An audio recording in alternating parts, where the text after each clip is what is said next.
네. 그래, 아까 얘기 중에 중요한 포션을 빠지는 데서 그 폭격받았던 얘기. 네. 그래서 세상에 지옥이라는 게 따라오거나 하는 것 같다 느끼는데 그런 중에도 내가 그 두려움을 느끼지 않았어요.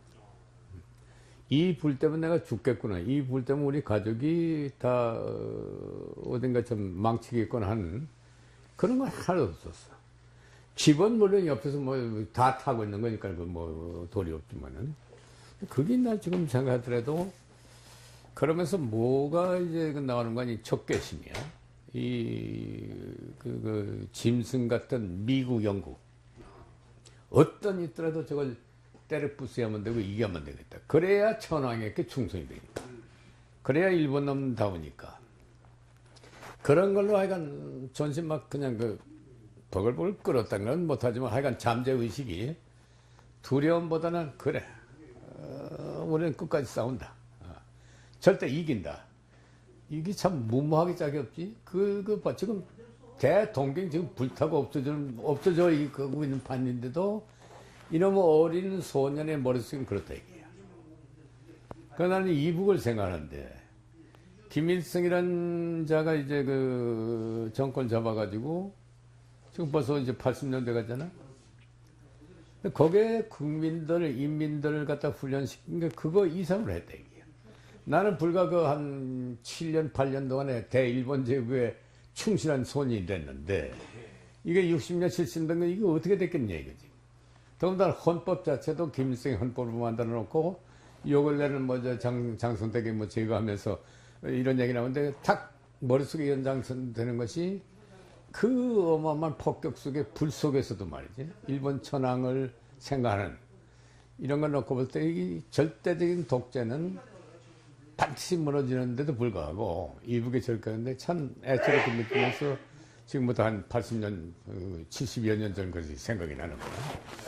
그게 보충되고 싶은 얘기고 그러고 나서 이제 부산에 도착한 게 그 20년도 그러니까 일본으로 하면 소와 20년도고 서기 45년, 1945년 4월 8일 날 부산에 도착하는데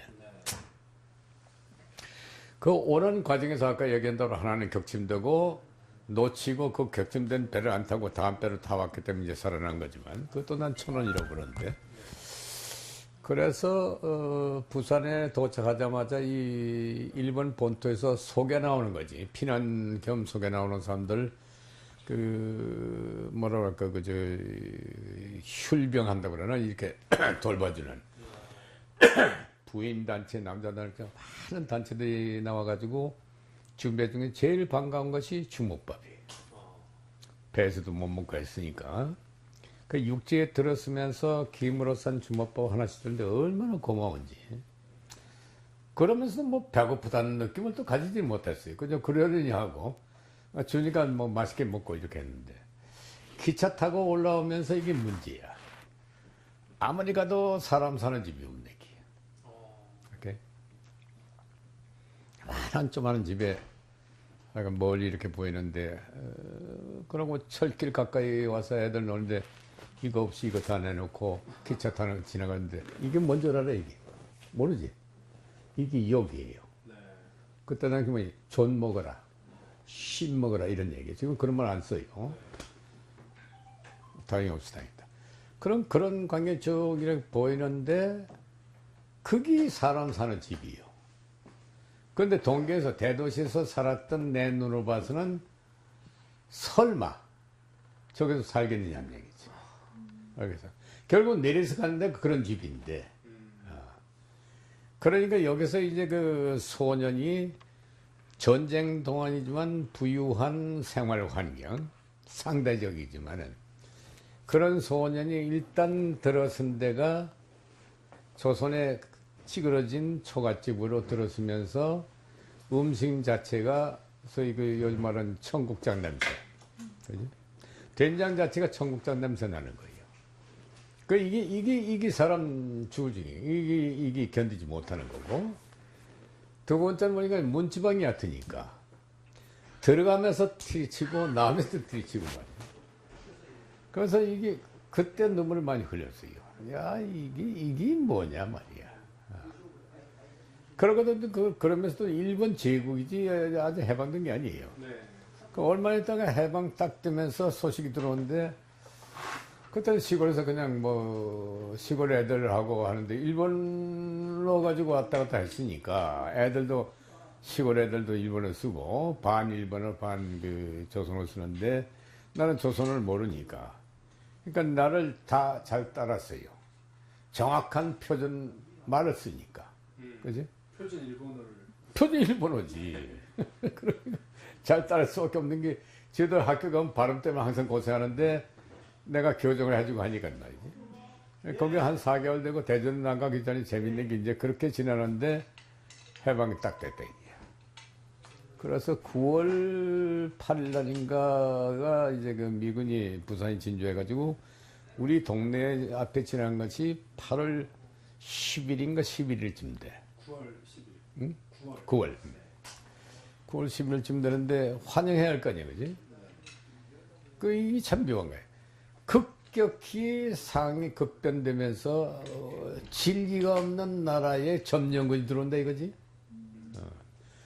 그럼에도 불구하고 본능적으로 살아야만 되니까 나는 이제 맞으면 친일파로 느껴지는 게야. 일본 놈이니까, 그지? 이거를 갖다 그네들한테 친일파가 아닌 걸로 표시하려면 태극기라도 들고 나가야 된다. 태극기가 어디 있노, 시골에. 그 히노마루 일본 그 깃대에다가 동그랗게 동네 사람도 만들어 주니까 다들 해서 이제 환영해야 한다는데 뭐 분위기가 그렇게 되니까 잘 모르지만은 그걸 뭘 만드는 거니 이제 그 일본 기에다가 반을 태극으로 만드나. 태극으로 만드는데 무슨 목이 있나 뭐가 있나. 숯으로 해, 숯. 그치? 숯으로 해가지고 하는데 참나무 숯은 그게 까맣게 안 나와요. 딱딱해서. 색깔이 약해. 차라리 소나무라든가 이런 거 된 숯이야만 손도 새까매지고 그것도 이제 빨간 거나마 이게 되는데 나한테 배정된 건 뭐인 거냐 햇빛 비치니까 반 빨갛고 반 까만 거야. 이제 위에는 이제 빨갛고. 그거 들고 가는데 탱크가 지나는데 그걸 흔드는데 속으로 저 병사가 나하고 눈이 마주쳤대기야. 그러면 태극기 가짜배기 깃대를 가지고 나왔고 그러니까 저놈은 뭐라 그럴까 친일파일 거다 그 지목할 거로 느껴져요. 겁이 나는 게 겁이. 그 지나가고 다음에 또 온다고 할 때 그냥 또 도망가서 시골 집에 담장 뒤에 가서 숨은 그런 기억이 가물가물하게 나요. 그러고 난 다음에 이제 내가 이제 한국에 돌아와서 학교 못 들어간 것은 편입이 안 돼, 편입이. 학적부가 있나, 뭐 중학교 뭐 원선행 근거가 있나, 뭐가 있나, 아무것도 없는 게야. 없으니까 학교를 복귀 못 하는데 일단 대전으로 나갔어요. 대전 나가가지고 그 학교 근방에 어디서 이제 집을 아버지께서 이제 마련해가지고 자취 겸 뭐 먹을 것도 뭐 시골에서 가져오고 하니까 협회 옷을 뗐는데 거기 있으면서 학교에서 요청이 왔어. 이제 졸업반 누구라는 사람이 여기 있다는 얘기인데 그 이제 해방되기 직전 얘기지. 4월서부터 9월까지 얘기니까. 아까 이제 이 깃대 흔든 것은 그 오간에 이제 그 탱크 올라왔을 때 얘기고 그거 올라오고 난 다음에 바로 떠서 이제 왔으니까. 그 전 얘기야. 그렇게 되기 전에. 그 모레는 교단에서요. 교단에서 국어 시간에 국어 발음 교정 선생을 해준다고. 선생도 아니지. 저건 표준 말 쓰는 사람이 그 일대는 없는 기야. 그래서 그도 내가 전 경험을 했는데 뭐 그래봤자 한 몇 걸 있다가 그렇게 한 거 자체가 죄스러운 거야 이제는. 그렇지? 완전히 일본인 행사고 일본말 교정하는데 앞장서가지고 괌질렀으니 말이야. 이거 해방됐으니까 뭐 일본놈 때려주기 할 판인데. 네, 그래서 저거 그렇든 저렇든 간에 해방이 되면서도 이제 그 학적부라든가 무슨 이런 것이 전혀 없으니까 부득이 새로 생긴 학교 불교재단에서 만든 보문중학이라는 건데 절에서 출발했어요. 거기는 이름만 내고 이러이러한 사유로 이렇게 됐다면 뭐 그 따질 거 없으니까 해방 줄 거고. 근데 그게 비로소 한국에서 최초의 학적부가 되지. 근데 이제 문제는 뭐인가니 우리나라 말이야. 내가 말을 전혀 모르니까. 그러나 나이 또래가 같으니까 일본어로 통하거든. 물론 조선말로 이제 그 그 교습을 하고 하지만은 내가 못 알아듣고 모르지만은 의사소통은 일본어를 통하니까 됐다 이게 반반말. 그러다 보니까 익숙이 빨라져요. 그러고 이제 영어가 시작되지. 그래서 알파벳에 이제 발음 기어부터 A 하면 뭐 A, 뭐 B 하면 B, 그 알파벳 발음 기어서부터 시작했으니까.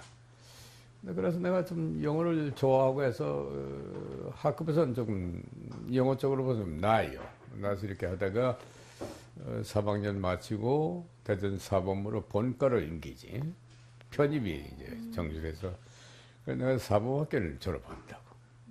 그 해가 이제 한국전쟁이 일어나는 1950년도야. 네. 대전 사범학교를 고등학교는 대전 사범으로 넣었지. 그러면 처음에 이제 부산으로 한국으로 들어오셨다가 올라가셨던 곳이 그럼 애초에 그 나고 자라셨던 영동으로 다시 물론이지. 영동으로 갔다가 이제 영동은 생활권이 원래 청북도니까 청주가 주청인데 네. 열차를 봐서는 대전권이에요. 대전권에 가서 정착이 돼야 시골하고도 연결되고 식생활도 되어가기 때문에 대전이 이제 정착이 되는 거지. 네. 그러다 보니까 학교를 해방 직후에 이 전통교육 학교는 이미 4월이 넘었고 이제 그 학업이 계속 됐으니까 조선으로 받겠다는 건지 편입이 안 되는데 해방되면서 나 같은 근거 없는 사람도 이제 그걸 인정하고 됐기 때문에 이제 불교 학교로 갔다가 이제 그때 이제 학제가 이제 정리가 되니까 사범학교로 전기로 하고. 장군님께서 이제 형제분들이 이남 이녀 중에 차남이라고 하셨는데 그러면 형님께서도 일본에서 똑같이 학교를 다니시고 같이 한국으로 들어오셨잖아요. 그렇지. 사람은 다 같이 들어왔지. 그럼 그때 장군님이나 그 장군님 형님 되시는 분이나 비슷한 감정을 가지고 오셨던 건가요? 한국에 오셔서 뭐 아니야. 형은 나보다 일본인화된 게 조금 덜해요. 다시 말해서 2년 2, 3개월의 차이가 나니까. 그지? 그러니까 누적된 기간은 2년 2, 3개월에 나는 일본화되는데 길었고 형은 좀 짧았으니까. 네. 그럼에도 불구하고 일본인화는 거의 됐지. 그러고 이제 동생을 보호하느라고 또 애를 많이 썼어요. 그러니까 완력도 셌지만은 머리도 좋고. 그런 이제 형이 있다 보니까 내가 또 완박으로서 그렇게 할 수 있는 여력이 생기고. 두 오빠가 또 있으니까 밑에 애들은 뭐 그런 대로 또 뭐 자연스레 그래봤자 저학년이니까 저학년 돼가지고 돌아오고 난 다음에 밑에 누이 동생이 3살 아래지만 일본을 갖다 거의 구사 못하는 그런 연대가 돼버리거든. 그렇게 차이 나요. 그 밑에 이제 5살 아래니까 더 하고. 일본에서 어려서 자랐지만은 일본하고의 처음부터 감정이 그러다 보니까 일본을 잊어버릴 수밖에 없고 쓸 환경이 아니고 써서는 안 되는 환경이니까 완전히 그네들은 완전히 조선화 돼버렸지만은 나는 중학교 1학년에 들어갈 그 나이인데도 불구하고 한국말에 서툴고 하다 보니까 결국은 일본어를 그냥 원형해 나가고 또 산학교 가서 뭐 참가 같은 거 하려면은 딴 자리가 없으니까 아직은 영어를 볼 수 있는 그런 수준을 못 가고 그러니까 일본 책을 계속 보게 된 것이 지금 현재까지도 그렇게 된다. 그리고 이제 집안이 일본에서 부친께서 이제 사업을 하실 때만 해도 굉장히 유복하셨던 상황이었는데 동경 공습이 있고 나서 완전히 뭐 모든 게 불탔다고 하셨지 않습니까? 그러면은 어떻게 한국으로 돌아오셔가지고는 집안 형편이 그렇게 좋진 않으셨어요? 물론 나쁘지. 나쁜데 이제 어떻게 했는가니 이제 진화사변 그러니까 태평양 전쟁이 일어날 무렵에 내 판단은 몰랐지만 아버지께서는 말이지 일부를 조금씩 보냈어요. 고향에다가. 근데 할아버지를 모시고 동경에 와 계셨지만 노인이 적응이 안 되니까 단독 생활이지만 고향으로 돌아가셨다. 귀국을 하신 거죠. 그 며느리하고도 뭐 손자하고도 다 떨어지고 지금도 기억하지만 그때 당시에 나이가 아마 62, 3세나 그때로 봐서는 굉장히 노령이야. 60세 넘어도 지금으로 보면 80세 이상으로 봤던 시절이야. 근데 이번 이제 그 여름 여대 외출려 가면은 집행일을 그 준비를 하고 실을 준비해, 실이요. 실. 가다가 이제 전주에다가 전봇대에다가 그렇게 표시를 한대요. 나중에 내가 알았어. 표시해서 이제 바람이 안 날리더라고. 또 실이니까 웬만한 바람 가지고 안 날리거든. 어딘가 조금만 이렇게 매놓으면 되니까. 그래서 몇 시간이고 산책하고 돌아오신다고. 일본말 전혀 모르는 거지. 그지? 그러고 한문을 좀 아시니까 일본은 도로 표시가 좀 있으니까 몇 군데만 하면은 방향을 아니까 찾아오는 거야. 그러나 혹시 이러면 안 되니까 실로. 산행할 때에 일행 가면서도 색종이 같은 것도 표시하는 똑같은 거예요. 그 인간이라는 게 말이야. 어떤 상황에 들어가면은 적응력이 생긴다는 그런 거야. 그래서 이거는 한 번도 무슨 길을 잃었다든가 이런 이해가 없어요. 그러나 이제 생활이 뭐 젊은이들하고 같이 있을 수도 없고 뭐 불편하고 하니까 이제 미리 돌아갈 수 있는 동안에 조금씩 보낸 거 가지고 논도 사고 뭐 밭도 사고 해가지고 돌아왔을 때 기본 생활한테 지장 없을 정도는 돼 있었다고. 아버님께서 미리 이제 상황을 그렇지. 안배를 해놓으셨고 그런 셈이에요. 근데 문제는 뭐 인간이 돌아와서 이제 할 일이 없으니까 그럼 가군이면 이제 전후고 한국에서는 그런 거 없잖아. 안 되니까 결국은 소위 말하는 사업이 뭔지 몰라도 농산물을 거래하는 일을 시작했어요. 그랬는데 이제 그 파트너한테 몇 번 속아요. 한국에서 일본에서 오래 했던 사람들은 순진난만 하고 소위 말할 때 이제 그 치팅이라는 거 전혀 모르는데 한국 사람들은 그때만 해도 그랬어요. 처음 보는 사람하고 뭘 하면은 절대 해서는 안 된다고 하지만은 의지할 데가 없으니까. 어려서부터 이제 일본에 가서 있던 분이고 하니까 그냥 오다 가다 일본에서 좀 있다가 왔다든가 일본에서 좀 안면이 있는 사람하고 이런 사업하다 보면 가장 극단적인 것이 감이야. 이 감, 호두. 충북 영동이라는 데가 이 감이 단지가 상당히 커요. 호두하고.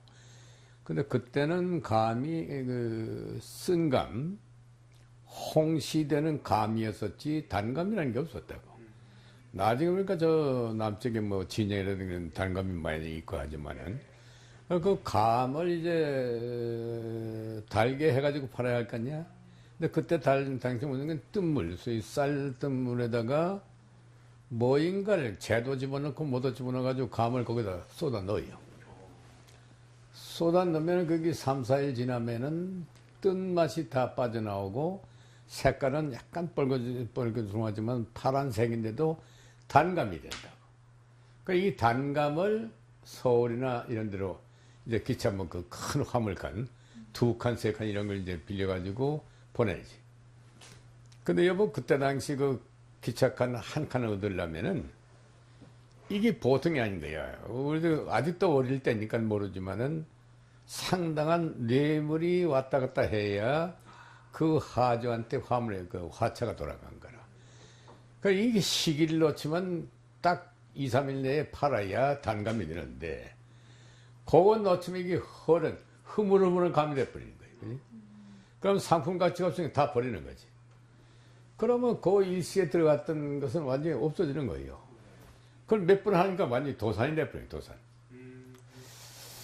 그렇게 되다 보니까 이제 가족이 해지기 시작해요. 형은 이제 그 고등학교 1학년 때인가 이제 서울 올라와서 숭문고등학교 다니게 되고, 나는 이제 중학교 마치고 사범으로 들어가니까 학비가 안 들고, 여자애들은, 여자 노동사들 그 정도는 이제 그 학교 다니고 했지만은, 불과 5년 안 가서 전쟁이 터지지 않는가. 그지? 그 나라는 사람은 한국인도 아니고 일본인도 아닌 애매한 상태에서 한국에 와서 한국 공부를 하기 시작한 나이 어린 청년이 불가다기. 근데 이게 난데없이 이제 전쟁이 터졌으니 갈 데 어디 있나? 솔직히 말해서 갈 데가 없는 게야. 뭐 학교 다 봉쇄됐지. 돈은 없지. 뭐 있으면 뭐하냐. 뭐 대전이 7월 14일인가 그 함락돼 버렸는데 난 피난도 못 가고 시골에 숨어 있다가 복구돼 가지고 와서 헤매다가 이제 그 거리 포스터 보니까 뭐 회사 모집, 공사 모집 이런 뭐 육군 모집 이런 게 있기 때문에 공군에 지원하게 됐지. 네. 지원할 때만 하더라도 구도 심원하는 사람들이 자네 바람이 왜 그래 하는 것이 두 번이나 있었다고. 근데 그거는 내가 이래서 그렇다. 그러나 지금 최소한 노력하고 있기 때문에 얼마 안 가서 바로 교전 될 거예요. 당당하게. 그리고 다들 이해가 되지, 그지? 5년밖에 안 되고 일본에서 잘한 거 하니까, 아, 그렇겠다 해가지고. 성적은 뭐, 10명 뽑는데 320명 응모가 됐으니까. 이제 합격이 됐으니까 뭐, 제도 받아준 셈이지. 그래가지고 이제 들어와서 시작된 게 비로소 나라라는 존재, 전쟁을 통해가지고, 그리고 나라의 국민으로서 해야 할 도리, 군인이라는 게 뭐 하는 존재라는 것을 느끼게 되고 배우게 되는 거예요. 배운다는 것은 느낀다는 것 중에 느낌이 더 난 많았어요. 배우는 것보다는. 너희 청년들은 조국을 위해서 생명을 내걸고 가서 싸워라. 보다는 이 나라는 그때마다 해방적고 그 4, 5년 동안 그 극렬한 그 사상 그 전쟁이 일어난다고. 우리 세대 그랬어. 나이에 비해서 한 5, 6년 성숙됐어요. 내 머릿속에는 소위 공산주의 이론이라든가 막스 레닌에 대해서 굉장히 비판적인 그때 당시 와서 뭐 중학교 맞으면 그 3학년, 4학년 이 무렵인데도 불구하고 당당하게 토론할 정도로 소위 공산당 선언도 읽어보고 혁명모성도 읽어보고 이렇게 하면서 판단해 보니까 이거 아니다는 걸 느끼고 있을 정도거든.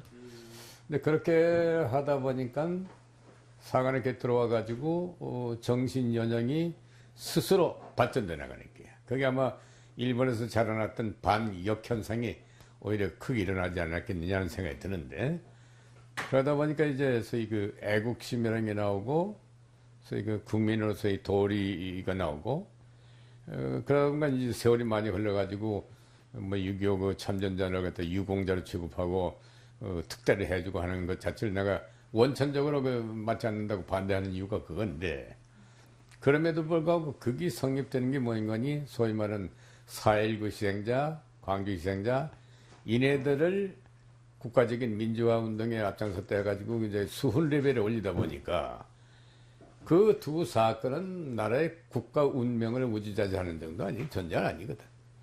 근데 거기에 비해서 6.25 전쟁은 더하다 이게요. 한 단계 후에. 그렇다면 그걸 보상한다면 당연히 이것도 해야 한다는 그런 당위상. 그래서 내가 이렇게 하는 거지. 그게 아니라면은 나라를 지키는 게 누구예요? 나라를 지키는 것이 그 나라의 국채인데 헌법 정신이고, 그죠? 그 지키는 것은 국민이 해야지. 군인은 여자는 뭐 그 군인 가서는 안 되는 거니까 여자는 보호를 하되 남자는 의무 기관으로서의 그 병행하는 건 당연하다 이게야. 그걸 갖다가 뭐 무슨 뭐 훈장을 주고 나라에서 무슨 연금을 주고 그런 나라가 어딨니 얘기야. 그러나 지금 이제 자꾸 이제 개인의 소위 가치라는 것이 높아지고 하기 때문에 한국 같은 나라가 이제 점점 조금씩 더 나타나기 시작하지만은 지금도 정신 난 그래요. 네. 그래서 사관학교 내가 부회장 할 때라든가 나중에 이제 사관에 가서 강의할 때도 이건 내 강조해요. 군인하고 일반인하고의 차이가 뭐냐? 군인하고 공무원하고의 차이가 뭐냐? 그 군인부터 얘기죠. 특히 사관학교 출신. 군인이라는 것은 그 군인 신분은 개인이 아니다 이거는. 공인 중에도 탑 공인이다. 왜? 가서 죽을 수밖에 없는 경우라면 피하지 않고 가서 죽어야 하는 게 군인이다. 그게 나라를 지키는 제1선에 앞장서는 기본이다. 사관학교라는 게 군인 되기 위해서, 직업군인을 위해서 들어온 건데, 그 직업군이라는 게 국가를 지키는 제1사명을 가지고 있는 신분이야기 때문에, 그렇기 때문에 너희는 일반 공무원, 일반 국민하고는 다르다. 이게 거기에다 바탕을 두고 세계관 또는 자기 인생관, 가족관을 집중을 시켜야지. 그래서 우리 공군 중에 그 대령인가 한 사람이 중년 때부터 쓴 일기가 그 기본을 보면은 자기는 국가에 바친 사인이 아니다 이거지. 그렇기 때문에 나라를 위해서 죽는 것은 당연하다. 그리고 내가 죽었다고 해서 슬퍼하지 말아라. 내가 죽었다고 해서 국가에 무슨 의지한다든 그런 것을 완전히 떠나라 하는 유언 남겼다는 게 그런 사관학교 나온 사람 중으로서는 최고로 정리된 사람이라고 난 보는 거지. 그 한국에 돌아오셔가지고 보문중학 다니셨다고 하셨는데 이제 중학을 그러면 3년 과정을 마치시고 대전사범으로 들어가셔서 대전사범도 그러면 당시 3년 과정이었어요. 그러면 아직 졸업하시기 전에 한 2학년 정도에서 한국전쟁을 맞으신 거예요? 2학년 마치고 이제 교습 선생으로 나갈 무렵이지. 아 그렇습니까? 졸업반이니까 말이지. 예. 아. 그런데 6월에 났기 때문에 졸업을 못하고 이제 사관학교 들어간 셈이었지. 그 생도로 있을 때 이제 이미 동기생들은 그 다음에 졸업식을 했으니까 나중에 가서 난 학교에 가서 졸업장 받아온 거지. 아 그러셨군요. 나는 그러니까 이제 그 소학교도 졸업장 했음에도 졸업장이 없고 중학교 들어갔음에도 중학교 그 졸업장은 보문을 받았고 한국에 와서 그러고 사범에 갔지만은 거기에 졸업도 제대로 못하고 뭐 하기야 했지 한 거지만은 전 과정을 다 받아가지고 제대로 졸업장이 안 되니까 그 연도에 맞춰서 받은 것뿐이지. 그러고 사관학교 들어갔는데 사관학교 4년 약속이 돼서 갔는데 2년 7개월 하고 또 그만뒀거든. 그럼 뭐 이거니 그 휴전은 됐지만 언제 그 전쟁이 터질지 모르니까 전투요원의 조종사가 필요하니까 더 끌었다가는 그 공백 갭을 그렇게 채우지 못하잖아. 훈련 기간이 있으니까. 그래 그 훈련 기간에 맞춰서 우리를 갖다 그 사관학교를 갖다 그 줄여버린 거지. 그리고 나를 기준하니까 본다면 정규 과정을 제대로 마친 것이 하나도 없어요. 장군님 연배 그런 케이스가 굉장히 많지 않나요? 많지. 네. 많지.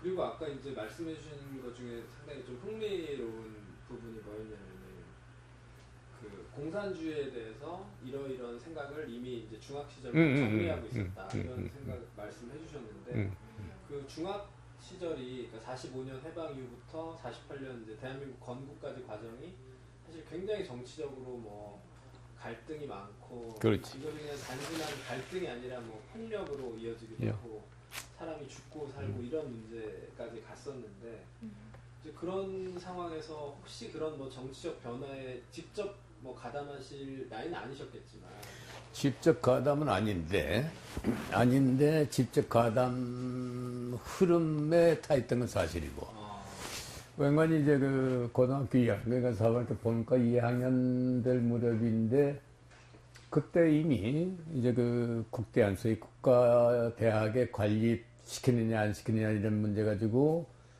학원 내 대극렬 사건이 벌어지고 국대한 파동이라고 그리고 이제 48년도에 남쪽에 이제 정부 수립이 되지만은 그거는 사실은 그 48년도에 유엔 결의에서 전후 처리의 수습책으로 남북 유엔 감시회 동시 선거를 하려고 그랬거든. 근데 이게 소련하고 김일성이 파가 반대한 거예요. 그래서 부득이 인도의 매너인가 그 사람이 유엔 그 감시위원 단장으로 돼가지고 5개국인가 형성돼서 오지. 네. 그래서 선거를 이제 감시 감독하면서 2부까지 그 들어가서 보려는데 거기서 반대 때문에 못 들어가는 거예요. 그래서 이남에서만 선거를 한 것이 50선거예요. 그 된 것이 이제 그 국회 간접 선거다 보니까 이수만 박사가 국회의장 된 다음에 대통령으로 선출이 되지. 그래서 대한민국 헌법이 유엔이 시인한 유일 합법 정부라는 게 유진호 박사가 총알 잡았지만 남북 한반도의 전체를 어울리는 헌법을 만들었거든. 그런 의미에서 지금 이 북은 완전히 유엔 세계적인 관점에서 볼 때는 저는 괴뢰 정부예요. 근데 요즘 저희들이 입만 열다면 남한 정부 보고 괴뢰한데 웃기기 짝이 없는 게 사실 국제법적으로 봐서는 저쪽이 괴뢰고 이쪽 정당 정부야. 근데 요즘 야권이라든가 소위 정부기니 뭐냐는 거 너무 하는 것도 이상한 느낌이 날려니 몰라도 사실이 그래요. 그러한 그 비합법적인 정부, 유엔이 시인했던 정부 자체의 전통성을 왜 단일 민족으로서 의세 없이 독립했다는 걸 전제로 한 김일성이 세운 것만이 유일한 정부라고 머릿속에 집어넣고 있느냐 이거지. 그보다 한 발짝 더 올라가다 보면 유엔에서 권유하고 포스탄 얄타에서 협의했던 한반도에 대한 전후 처리는 방향이 됐는데도 불구하고 그걸 소련이 반대했잖아. 소련은 김일성이 반대했잖아. 그렇게 된 정부를 왜 좋아하고 왜 그거 옳다고 하는지 난 도대체 이건 정신 빠져도 한참 빠진 놈들 얘기야. 그래서 내가 지적하는 거고, 자유적인 토론에서 민주주의 국가다 보니까 공산당은 나올 수 있고 노무현이 말 맞다나 있을 수 있는 거야. 일본에도 공산당이 있으니까. 그건 뭐냐면 기본적인 질서 속에서 법 테두리 아니고 헌법에서 자유 언론을 보장하는 그런 테두리 안에서 하는 거에 상관없지. 근데 이게 아닌 그 헌법 자체를 갖다 전복해서 없애려고 하니까 이건 자유민주주의를 갖다 원천적으로 근본으로 반대로 하기 때문에 그건 있을 수 없다는 얘기지. 그러면서도 무엇 때문에 만들어낸 국가보호법인 보안법이 왜 무용지물이 돼버리고 그렇게 떠드는 분들 갖다가 뭐 무슨 자꾸 재판 연기해버리고 뭐 이렇게 되는데, 몰라 나하고 대학에 있는 두 사람도 어떤 과정을 겪은 일문화도 지난 15, 16년 동안에 그러한 사상적인 물결, 이게 이제 해방신학과 더불어 소위 작용화된 물결에 의해서 성장된 전교조. 이 사람들은 무조건 그 독자적인 우리 민족이라는 걸 내세우고 있거든. 우리 민족끼리라면은 공산주의가 되든 뭐든 상관없다는 거지. 이 의세를 배제한 나라를 세우는 것이 올바른 건데 그게 제대로 하고 있는 게 이북이 될 거예요. 그래서 이제 김일성이를 숭배하게 되는데, 김일성이라는 사람은 저건 따지면은 진짜 처음부터 소련 의세를 얻고 중공에 지원을 해서 무경쟁자로서 권력을 잡은 사람이거든. 그 전쟁에서 지다 보니까 그걸 합리화시키느라고 중공파 1차적으로 박헌영을 없애버리잖아. 그 정적을 다 없애고 난 다음에 자기가 세운 나라예요. 그래서 태양이 돼버린 거예요. 그 태양절에는 그걸 나오는 거예요. 그러니까 저거는 지금 태양민족이라고 저희들은 평한다고. 일본은 신도민족이고 천황민족이지. 근데 이런 건데 저게 그럼 어디까지 가느냐. 그래서 김정은이라든 김정은 들어서도 헌법 보라고. 제일 앞에 있는 전문에 그 몇 잔들 한 400~500자밖에 안 되는데 위대한 김일성이가 19번 나와요. 오케이? 다 합하면 한 50번 나왔다. 위대한 김일성, 천출의 김일성, 하여간 그런 건데 영생토록 국가 주석으로 모신다 해놨거든. 그게 김정일이가 만들어 놓은 거예요. 근데 그러고 난 다음에 이제 김정일이도 신이 돼야 하니까 동산도 이제 같이 들어가기 시작하다. 배지도 하나다 하다는 게 이제 둘 달았는데. 저거 이 김정은 지금 뭐 어떡할까? 배지 3개 달아야 하잖아. 그거 하나만 봐도 이건 말도 아닌 얘기지. 그런데 지금 그렇게 강하게 나오는 것이 묘하게 종교계 무슨 그 일반 이 선생들, 군인까지도 법관들 이게 들어가 있다는 자체는 이거 빨리 참 교정돼야 할 문제들이야. 근데 장군님께서 이제 지금 말씀해주신 건 사실은 사관학교 생활하시고 전쟁 경험하시면서 이제 갖게 되신 생각인데, 그렇지. 그 전에 그러니까 중학 시절 사범학교 시절에 그런 흐름에서 직접적으로 좀 경험하신 내용들도 있습니다. 그래, 그거 하다가 좀 조금 빗나갔구만. 그 중학교 이제 과정에 들어갔는데 그때 무렵에 빠른 애들은 중학교 1학년, 2학년 때 이미 이상하게 조금 한 7, 8세 정도 위에 사람의 영향받은 이런 친구들이 그 서클 운동에 앞장선 애들이 많아요. 똘똘한 애들이야. 그 똘똘한 애들마다 나도 이제 똘똘한 놈에 속하는데, 그 이네들이 이제 날 끌어들이기 위해서 비밀 모임을 가져요. 아까 내가 얘기한 대로 공산당 선언도 읽어보고, 그 막스 레닌의 뭐 이론도, 이 팜플렛도 한 것도 읽어보고 다 했다고 그러지만 그때 무렵이야. 근데 그런 걸 읽어보면서 학교에서 나오는 거에 여러 가지 종합을 해보면은 이제 그게 하나의 사상으로 이제 돼나가기 시작하지. 그러면서 그 정도로 가는 애들은 자부심들까지 남보다도 앞섰다거나, 그지? 근데 그래서 그렇게 하다가 나도 경찰서에 한 2번 붙들려 갔다고. 그럼 붙들려 가서 막 매는 안 맞았지만은 그 중에서 리더격으로 있는 사람이 죽었어요. 죽었는데 그 참 똘똘하고 사람 괜찮은 사람인데 집안은 워낙 또 못 살았고 했지만은 이 친구가 옆에서 이제 고문당하는데 막 괌 소리가 나고 뭐 이렇게 해서 야 이거 얻어맞으면 내가 얻어맞아 주지 저 친구 좀 잘해서 죽겠다 할 걱정도 하고 그랬지만은 그날 장관 조사를 해보니까 난 직접범은 아니고 간접범이라는 얘기겠지. 주도한 사람 친구들은 나이는 나보다 한 살 외지만 학년 같은데 그게 제일 심했던 것이 고등학교 1학년, 2학년 때일 거야. 그때 이네들은 뭐 어디 가냐면 서울에 이제 저 학생단체 무슨 거기 다 연결이 되고 그래가지고 나중에 이제 그 국회 브라질 이런 데까지도 연결되고 그런 시기야.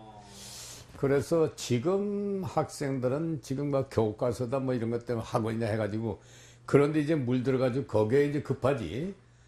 우리 정도 나이 때 그네들하고 비교하면 이건 어른과 그 유치원 정도 차이야. 그 내용 깊든 얕든 그게 문제가 아니고 그런 그 사고방식이나 이런 것들이 정말 민족의 운명을 우지좌지하는 정도 쪽에까지 가 있었던 거고 또 폭이 그랬어요 그때는. 지금 이제 그 전부가 비슷한 그런 그 세대가 됐고 또 이제 뭐 영어나 수학이나 뭐 하여간 한쪽으로 이제 파고 들어갈 수밖에 없는 소위 그 정보화 시대가 되고 소위 그 과학과 시대가 되고 뭐 해서 더구나 요즘은 뭐 이제 이 IT 시대가 되고 하니까 뭐 지금 내가 얘기하는 거 그건 꿈 같은 얘기지. 그 갈 수도 없는 거지만은 그때는 그런 흐름이. 나도 그 중에 그 완전히 그 탔다는 게 바로 그건데, 그러니까 붙들려 들어가서 얻어맞기도 했지. 그래서 이제 그 순수하다고 봤던 건지, 뭐 조심해야 해서 내주면 그때는 통행금지 있을 때니까, 그 나갈 때 이만한 무슨 통행증 받으면 우쭐해가지고, 좋아가지고, 그러면 그렇지 하고 또 이제 나오고 뭐지. 네. 그런 산발적인 그런 일이 있었지. 일본에 계실 때는 그런 공산주의에 대한 뭐, 반대하는 움직임이나 이런 것들이 학교에서 교육되거나 하진 않아요? 전혀 없었어요. 전혀 없었어요. 전혀 없었고 그런 느낌도 없었고 그때는 그런 나이도 아니고 네. 아니지만은 내가 보자 서울에 가가지고 한 번인가 누군가 선생을 통해서 자기 동료 중에 그 소위 좌경 사상 때문에 이제 그 일본의 천황제를 반대하는 그런 사람이 있었다 하는 얘기를, 교육이 아니야. 얘기를 하면서 그 나쁜 놈 하는 걸 내가 들었어요. 또 들으면서 그런 나쁜 놈 몇 있냐고. 그거는 한 번 정도? 네. 그렇지. 그 이상한데 뭐 발전된 건 없고. 그러면 이제 사범학교를 다니시다가 전쟁이 났는데 그 공사에 들어가겠다고 생각하신 계기는 아까 말씀하셨듯이 이제 집안이 부친께서 가산 탕진하시고 뭐 뿔뿔이 흩어지면서 정말 말 그대로 갈 데가 없는데 뭐 우연히 길거리에서 이렇게 그걸 보시면서 아 저기를 가면은 학비도 안 들고 또 나 하나 건사가 되겠구나 뭐 이런 심정으로 사실은 반반이지. 네. 우선은 본능적으로 어디 가서 살아야겠다는 게 있으니까. 나이를 봐서는 살아야겠다 하면은 뭐 갈 수 있는 데 찾아가는 거 아니야? 눈에 띄는 게 군이니까 자연히 그렇게 되는 거지.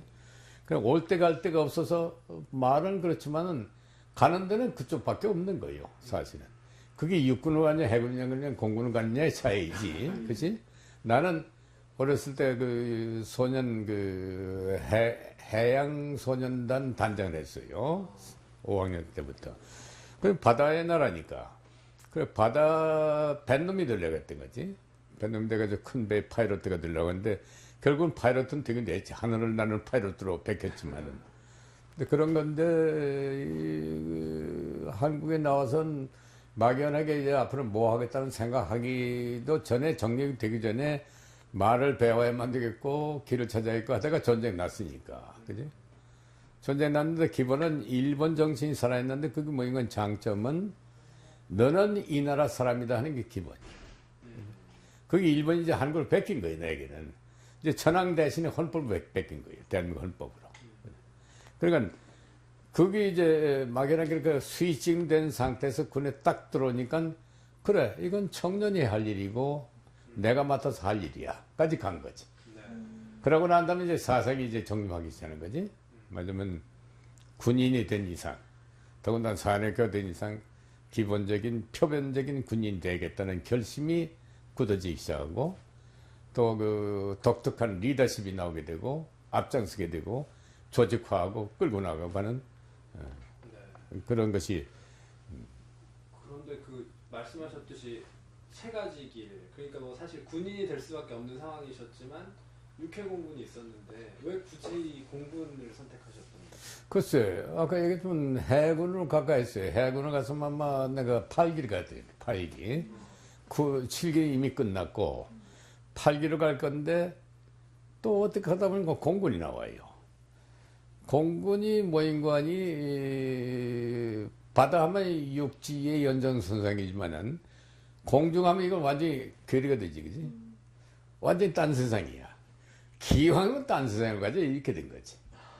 그래서 공군 택한 거예요. 무슨 조국애가 살아서 이건 이제 형성돼 나오기 시작하는 과정이고 네. 막다른 골목에서 가야 하는데 갈 수밖에 없는데 갈 수밖에 없는데 젊은이 지게지고 왔다 갔다 할 거예요. 그건 아니잖아. 그러니까 군인이다 보니까 택한 게 공군으로 됐던 얘기지.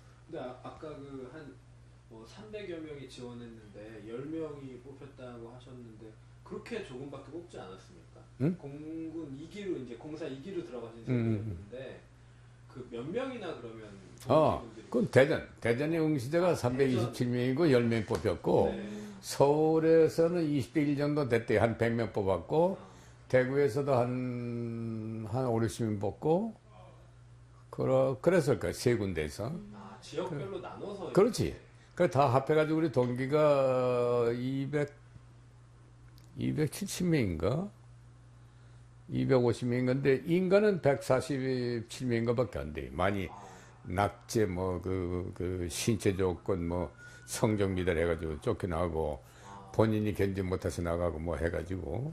그렇게 됐지만, 어떻든 간에 전체적으로는 상당히 우수한 자원. 그때 사관학교로 봐서는 육해공군 중에 공군이 자원이 제일 좋다 할 정도로 무조건 고등학교, 대학 다니는 친구들이 왔고 경쟁력이 제일 높았으니까 네.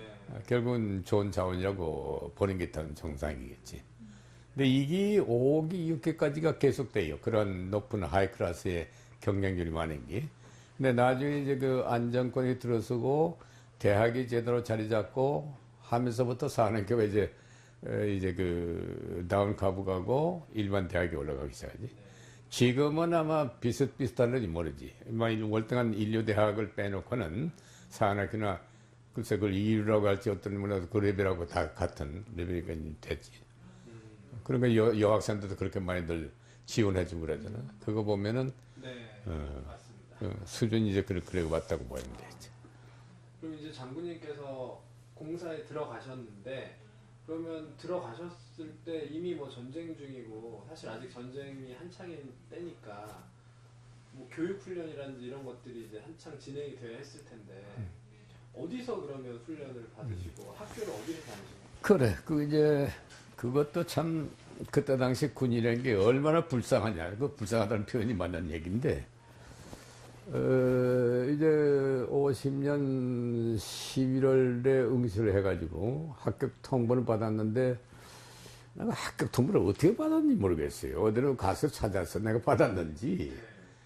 우편 제도라는 게 제도 없었기 때문에, 분명히 어디로 와라 해서 이제 받았을 텐데, 소집하라는 장소에 갔더니 나밖에 없어요.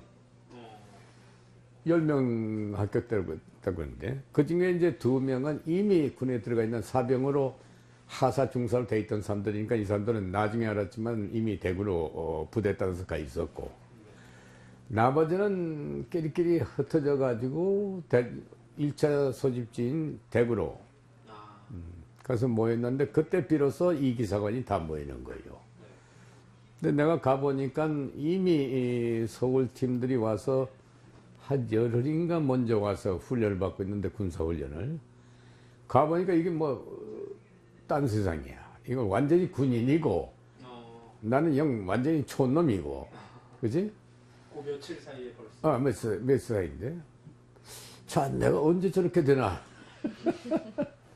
그랬는데 웬걸 뭐 한 3날 지나니까 뭐 똑같아지더만. 똑같아지는데, 그래서 그렇게 됐는데 자꾸 이제 패퇴를 시작해가지고 일사후퇴가 돼서 이제 그 평택선까지 내려오거든. 그래서 대구에 있지 못하고 우리가 부산을 거쳐서 제주도로 가요. 제주도 모슬포로. 모슬포 가는데 그게 이제 51년도 또 초가 되는 거지. 51년도 초가 돼서 이제 제주도 모슬포에 갔는데 그 모슬포라는 데가 옛날 일본 해군 요카랭이라고 예비 조종사 훈련 양성소로 썼던 막사가 한 10대째 있었어요. 그 중에 4개를 보수를 해서 우리가 썼는데, 이게 이제 육군 훈련병 소요가 많아지니까 거기다가 육군 훈련소 제1훈련소, 제2훈련소를 만들어서 공군사관학교가 쫓겨나요. 수가 얼마 안 되는 게 그 넓은 다 차지하고 있어 안 되니까 쫓겨나서 이제 그 옆에 있는 대정이라는 데 모슬포 대정국민학교 그 교사를 하나 이제 접수해가지고 거기 공군사관학교가 돼요. 지금도 거기에 이제 그 모슬포 대정국민학교에 공군사관학교 유적비가 있어요. 유적비에 써놓고 내 이름도 그 뒤에 하나 들어있지만은 그렇게 하는데 그러면 교육 훈련 어떻게 했느냐? 훈련이라는 것이 지금도 생각하면 참 유치하지. 무슨 총기가 있나 뭐가 있나 아무것도 없는 게 목도 정도 하나씩 받고 군복이라고 준 것이 이게 뭐 참 초라하게 짝이 없는 군복이라도 볼 수 없는 초라하게 짝이 없는 그런 군복들 얻어 있는데 제주도가 그 남쪽이라 하지만 상당히 쌀쌀해요. 겨울에는. 음산하고 말이지. 비도 잘 뿌리고. 근데 그 추위도 모르면서 떨떨 떨어가면서 몇 개월 그렇게 고생을 했어. 근데 그때 무렵에 이제 공군의 간부 요원들이 전부 와서 2달, 뭐 1달 반, 석 달 이렇게 훈련받고 인간돼서 나가고 한 사람들이 많아요. 그런 분들 중에 서울대학 총장 뭐 누구야? 나중에 문교부 장관도 하고 했지만 그런 어른들. 이런 분들은 이제 와가지고 1달 정도 훈련받고 대위 소령들 교육 받고 나가고 이렇게 해서 점차 이제 그 간부화 이렇게 양성해 나가는 과정에 우리는 이제 정규 받는다고 해서 그렇게 생활하는데 더 가보니까 말이야. 부산에서 이제 배 타고 가는데 LST를 얻어 타고 가는데 그 대구에서 그 부산까지 가는데도 그때까지 못하고 경주를 이렇게 돌아가는데 이틀 반인가 아마 걸려서 갔을 거야. 가다가는 쓰고 했으니까 철도가 말이지. 그러니까 나라 전체가 완전히 공중에 붕 뜬 거예요. 오다도 뭐 이런 게 없는 게고 누가 지시해서 누가 움직이는데 모르는 거고 결과를 놓고 보면 막 그렇게 했구나지 일맥상통하게 이렇게 그 기능이 움직이는 게 아니야. 정부도 하루아침에 뭐 이 박사도 대구 갔다가 대전으로 왔다가 뭐 부산으로 왔다 갔다 이랬으니까. 그것도 난 나중에 좀 조회하면 되고. 메가다에 그 초도 결단해가지고, 29일 날 메가다 여기 다녀가는 과정에서의 이 박사의 행적이라든가 이런 게 있어요. 그 나중에 줄 테니까.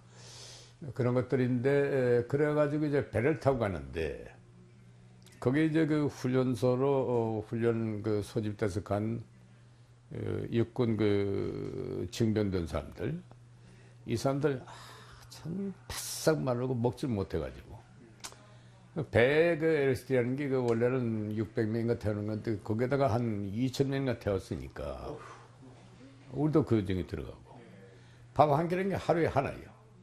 그것도 어떻게 밥을 어디서 해가지고 나라 전기만 해도 나 신기해. 주먹밥 하나 주면은 그거 하나 가지고 하루 종일 먹었으니까. 근데 이것도 제대로 안 되니까 그 육군들은 말이야, 그 간판에 막 우글우글 모여가지고, 나이가 뭐 19살, 20살, 21살밖에 안 되는 바싹 마른 친구들이 막 쟁탈전이 벌어지고 하는데, 거기에 돼지도 싣고 가요, 돼지도. 응? 돼지도 먹여야 할 거 아니야. 그럼 먹이려면 이제 그 뭘 주는 감자, 고구마 이런 거 던져 넣는데 던져 넣으면은 돼지 입에 들어가기 전에 사람 손이 먼저 가요. 먹어야지. 그 돼지만 먹으면 되나? 근데 그런 광경을 보면서 3일인가 거쳐서 못을 가, 못을포. 제주항에 들어가기 전에 어디가 하나 썼는데 하루 그 육지에 내리게 해서 그 호주에 돈 있는 쪽으로 가서 이제 고구마도 사 먹고 했지만은 어느 집에 화장실 갔다가 기절 초풍하고 튀어나온 거예요. 지금은 없어졌지만 제주도의 화장실이라는 게 사람은 같이 살아요. 사람의 안에 방에 있으면은 부엌이라는 게 없어. 부엌이 자체가 거기서 밥하고 거기서 먹고 자는 데만 방이지. 그런 그게 제주도 초가집인데 화장실 그 부엌 바로 옆에 있는데 사람이 올라앉으면 이미 돼지가 밑에 와서 기다리는 거야. 그 떨어지자마자 떨어지기 전에 벌써 받아 먹어요. 그게 요즘 제주도 흑돼지라고 그래. 그 왜 흑돼지인 아니 뭐 그냥 돼지 옥샤 박샤가 아닌 이상 다 흑돼지, 저 까만 돼지인데 저건 제주도 그 흑돼지라서 지금도 맛있다고 그래. 난 뭐 돼지고기 입에도 안 되지만 말이지. 근데 그걸 보고 이거 참 여기도 대한민국이냐 이거지. 대한민국 분명히 대한민국인데 말이 틀리지 안 통하는 거야. 나이 좀 든 사람하고는. 그리고 이미 그 전전해에 제주도 사건이 일어났기 때문에 4.3 사태지. 그것 때문에 육지에서 온 사람들은 일단 적개심을 가진다고. 그럼 그때만 하더라도 불악마다 그 자경 뭐라 그러나 그 감시소가 있었어. 네. 불악에서 불악할 때까지. 참 이상한 감정. 나는 그 4.3 사태가 일어난지도 모르는 신분이야. 생도 신분이고 하기 때문에 나중에 이제 세월이 흘러서 그런 사건이 있었는 걸 알지. 그때는 우리 대한민국 정부가 4.3 사건 날 때는 정부가 들이서기 전이거든, 그게. 그랬는데, 내가 이제 그 불악에 그 두세 시가 올려서 다닌 것은 뭐니, 순전히 뭘 사먹기 위해서 다니는 게 사먹기 위해서. 군에서 주는 것만 가지고는 안 돼. 군에서 이제 그 식사 때 되면 식간 이제 은장관 같이 되니. 지금 그런 것이 없지만 은으로 만든 그릇 하나가 하나 빼 하나야. 그러면 어떻게 보는 거니? 밥 시간이 되면은 취사장에서 당번이 가서 소커리에 그래 100명분을 받아와가지고 자기들 나눠줘요. 그것도 식간으로. 그럼 받는데 이제 친한 친구 오면은 이렇게 하면서 꽉꽉 눌러서 주고 그렇지 않는 친구 풀풀 해가지고 좀 덜 주고 그래 이게 맞으니까.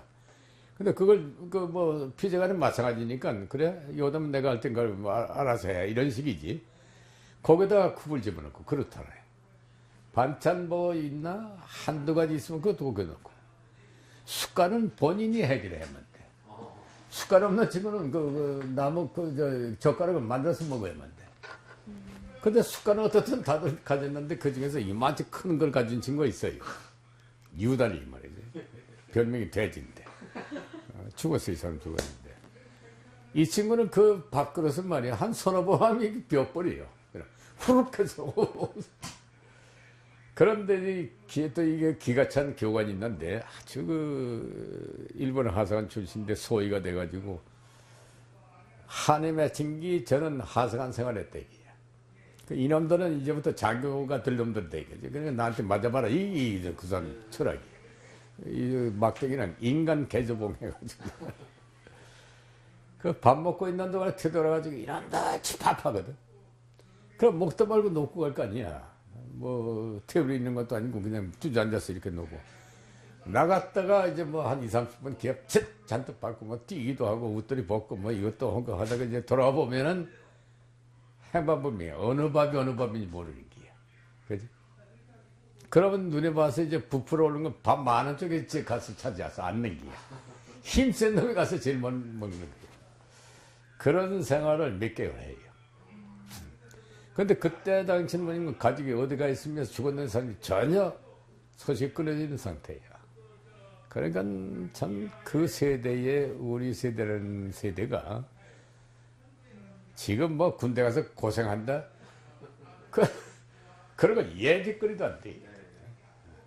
인간의 근원적인 문제가 우지됐으니까. 그러다가 이제 4개월 있다가 진해로 옮겨와서 비로소 이제 막사를 부족된 걸 우리 손으로 다 보충해 가면서 주위 환경에 대한 이제 소위 그 미화 사업이라 해가지고 꽃도 심고 뭐 물 흐르는 도랑도 만들고 이래서 한 5, 6개월 지나고 난 다음에 이제 고향 소식을 찾기 시작한 거지. 네. 그래서 비로소 확인이 되고 편지가 왔다 갔다 하고 그 해 다음 해부터 이제 일출 가서 가족 만나고 이렇게 되나갔지. 그때 이제 전쟁이 52년도 5월서부터니까 이제 정착 상태 돼가지고 휴전 회담 되면서 이 전선이 고착된 그 이후였어. 그 후부터 얘기거리는 뭐 한없이 많지만은 네. 오늘 거기까지만 하자. 네, 오늘 뭐 쭉 말씀해 주셔가지고 지금 대략 51년, 그러니까 모슬포에서 진해까지 온 상황을 맞았어요. 말씀해 주셨는데 오늘은 이 정도로 마무리를 하고 그래요. 또 저희가 다음에 찾아뵙고 이후 그렇지. 얘기를 듣도록 하겠습니다. 오늘 그럽시다. 굉장히 재미있는 얘기 많이 들려주셔서 감사합니다. 그럼 이 정도로 오늘 마치도록 그래요. 하겠습니다. 그래. 네, 감사합니다. 수고.